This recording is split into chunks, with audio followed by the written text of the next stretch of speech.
കാലങ്ങളായി കേരളത്തിൽ അനുവർത്തിക്കുന്ന ഒരു രീതിയാണ് ഇടതുമുന്നണിക്കൊപ്പം അല്ലെങ്കിൽ വലതുമുന്നണിക്കൊപ്പം മാറി മാറിയുള്ള രാഷ്ട്രീയ കാഴ്ചപ്പാടുകളിൽ അങ്ങനെ അലിഞ്ഞു ചേരുകയായിരുന്നു സാധാരണ ചെയ്തിരുന്നതെങ്കിൽ മാറി ചിന്തിക്കുന്ന ഒരു കാലഘട്ടത്തിലേക്ക് പോയിരിക്കുന്നു. നിരവധി ആളുകൾ മാറ്റം ആഗ്രഹിച്ചുകൊണ്ട് NDA സഖ്യത്തിനും BJPയുടെ ഭാഗമായി എല്ലാം അനുദിനം മാറിക്കൊണ്ടിരിക്കുന്നു. അങ്ങനെ നിരവധി അത് സമൂഹത്തിന്റെ നാനാ തുറകളിലുള്ള ആളുകൾ ഇത്തരത്തിൽ വരുന്നുണ്ട്. BJP NDA സഖ്യത്തിന്റെ ഭാഗമായി കൊണ്ട് അതിൽ ഏറ്റവും പ്രധാനമെന്ന് പറയുന്നത് പ്രമുഖരായ ആളുകളുടെ മക്കളും കൊച്ചുമക്കളും എല്ലാം അക്കൂട്ടത്തിൽ ഉണ്ട് എന്നത് തന്നെയാണ് അതിൽ ഏറ്റവും പ്രധാനം. ഇവിടെ നമ്മൾ പറയുന്നത് പനമ്പള്ളി ഗോവിന്ദ മേനോന്റെ, അതായത് മുൻ കേന്ദ്രമന്ത്രി, കോൺഗ്രസ് നേതാവ്, ചരിത്രത്തിനൊപ്പം നടക്കുകയും ചരിത്രം തന്നെ മാറ്റുകയും ചെയ്ത ഒരു കോൺഗ്രസിന്റെ പ്രധാനപ്പെട്ട നേതാവ്, ആ രാഷ്ട്രീയ നേതാവിന്റെ കൊച്ചുമകളാണ് സുജാത മേനോൻ. സുജാത മേനോനും ഭർത്താവും BJPയുടെ അംഗത്വമെടുത്തു കഴിഞ്ഞ ദിവസം.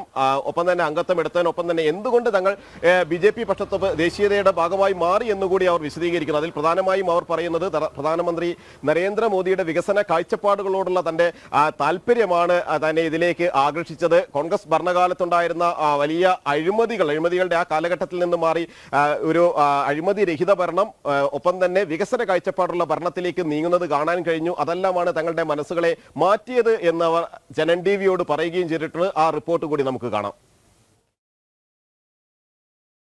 അഴിമതിയിൽ മുങ്ങിയ UPA സർക്കാരിന് ശേഷം അധികാരത്തിലെത്തിയ NDA സർക്കാർ ദേശീയതയിലും വികസനത്തിലും ഊന്നി മുന്നോട്ട് പോവുകയും തുടർഭരണത്തിലും സമഗ്ര വികസനമെന്ന ലക്ഷ്യത്തിൽ മുന്നേറുകയും ചെയ്തപ്പോൾ പ്രധാനമന്ത്രി നരേന്ദ്രമോദിക്ക് കീഴിൽ രാഷ്ട്രീയ ഭേദമില്ലാതെ അണിനിരക്കുകയായിരുന്നു. കോൺഗ്രസ് CPM രാഷ്ട്രീയങ്ങൾ ഉപേക്ഷിച്ച് BJPയിലേക്ക് എത്തിയവർ നിരവധിയാണ്. മുതിർന്ന കോൺഗ്രസ് നേതാവും കേന്ദ്രമന്ത്രിയുമായിരുന്ന പനമ്പള്ളി ഗോവിന്ദ മേനോന്റെ കൊച്ചുമകൾ സുജാത മേനോനും ഭർത്താവ് അനിൽകൃഷ്ണനും കഴിഞ്ഞ ദിവസമാണ് കൊച്ചിയിൽ BJP അംഗത്വമെടുത്തത്. കോൺഗ്രസ് കുടുംബമായിട്ടും കോൺഗ്രസിലെ തമ്മിലടിയും അഴിമതിയും മടുത്തിട്ടാണ് BJPക്കൊപ്പം ചേർന്നതെന്ന് സുജാത മേനോനും ഭർത്താവ് അനിൽകൃഷ്ണനും പറയുന്നു. ഞങ്ങളൊക്കെ രക്തത്തിൽ കോൺഗ്രസ് ഉള്ള ഫാമിലിയാണ്. പക്ഷെ കുറച്ച് കാലമായിട്ട് കാണുന്ന കാര്യങ്ങൾ കാണുമ്പോൾ ഉള്ള വിഷമം കൊണ്ട് എന്ത് ചെയ്യണം, നമ്മൾ ആക്റ്റീവ് പൊളിറ്റിക്സിലില്ല, ഞങ്ങളുടെ ഫാമിലിയിൽ നിന്ന് ആരുമില്ല. അപ്പോൾ ആ ഒരു എന്താ പറയുക, കറപ്ഷൻ, ആ ഒരു ഞാൻ കറപ്ഷൻ ഓഫ് കോഴ്സ് അതിനേക്കാൾ ഞാൻ ഉദ്ദേശിച്ചത് മൂല്യങ്ങളിലുള്ള കറപ്ഷൻ.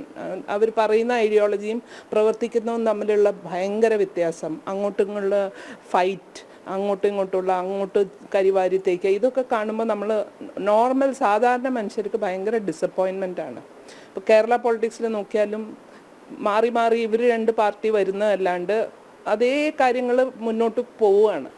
നല്ല ഇതാണ് കണ്ടിട്ട്, പോസിറ്റീവായിട്ടുള്ള കാര്യങ്ങളാണ്. ഡെവലപ്മെൻറ്റ് വളരെ ആവശ്യമാണ്. നമ്മുടെ സ്റ്റേറ്റിൽ ഇപ്പോൾ പുറത്തുള്ള സംസ്ഥാനങ്ങൾ വെച്ച് നോക്കുകയാണെങ്കിൽ തന്നെ കാര്യമായിട്ടൊന്നും നടക്കുന്നില്ല. ഇൻഡസ്ട്രീസ് ഇല്ല, യാതൊരു ഡെവലപ്മെൻ്റ് ഒന്നുമില്ല. ഇങ്ങനെ തന്നെ പോയിക്കൊണ്ടിരിക്കുകയാണ്. അപ്പോൾ ഒരു ചേഞ്ച് നമുക്ക് അത്യാവശ്യമാണ്. അല്ലെങ്കിൽ ഇപ്പോൾ യങ്സ്റ്റേഴ്സൊക്കെ തന്നെ നാട് വിട്ടു പോയിക്കൊണ്ടിരിക്കുന്ന സമയമാണ്. 400-ലധികം സീറ്റ് നേടി കേന്ദ്രത്തിൽ വീണ്ടും NDA സർക്കാർ അധികാരത്തിൽ വരുമെന്നും കേരളത്തിലും മികച്ച മുന്നേറ്റമുണ്ടാക്കുമെന്നും സുജാത മേനോൻ പറഞ്ഞു. 400 സീറ്റ് തീർച്ചയായിട്ടും കിട്ടുന്ന എനിക്ക് നല്ല വിശ്വാസമുണ്ട്. കേരളത്തിൽ തന്നെ ഒരു 4-5 സീറ്റ് കിട്ടുന്നുണ്ട് തന്നെയാണ് ഞാൻ ഉറച്ചു വിശ്വസിക്കുന്നത്. അതിനുവേണ്ടി എനിക്ക് എന്ത് ചെയ്യാൻ പറ്റുമോ അത് ചെയ്യണമെന്നുണ്ട്. ഇപ്പോൾ ട്രിവാൻഡ്രത്ത് രാജീവ് ചന്ദ്രശേഖർജി ആണെങ്കിലും, ഇവിടെ ഡോക്ടർ KSR ആണെങ്കിലും, തൃശ്ശൂർ, എൻ്റെ നാട് തൃശ്ശൂരാണ്, തൃശ്ശൂർ സുരേഷ് ഗോപി ആണെങ്കിലും, ഇവരൊക്കെ വാഗ്ദാനം തരുന്നത് ഒരുപാട് ഡെവലപ്പ്. ആരും ഹിന്ദുത്വം കാർഡല്ല പറയുന്നത്. ഓഫ് കോഴ്സ് അയോധ്യയിൽ ഇപ്പോൾ അമ്പലം വന്നുകൊണ്ട് ഹിന്ദുസിനൊക്കെ ഭയങ്കര അഭിമാനം തോന്നുന്നുണ്ട്. അമൃത യൂണിവേഴ്സിറ്റിയിൽ നിന്ന് അധ്യാപികയായി വിരമിച്ച സുജാത മേനോനെ പോലെ സമൂഹത്തിന്റെ വിവിധ മേഖലകളിലുള്ള നിരവധി പേർ പുതുതായി BJP അംഗത്വമെടുക്കുകയാണ്. ജനം, കൊച്ചി.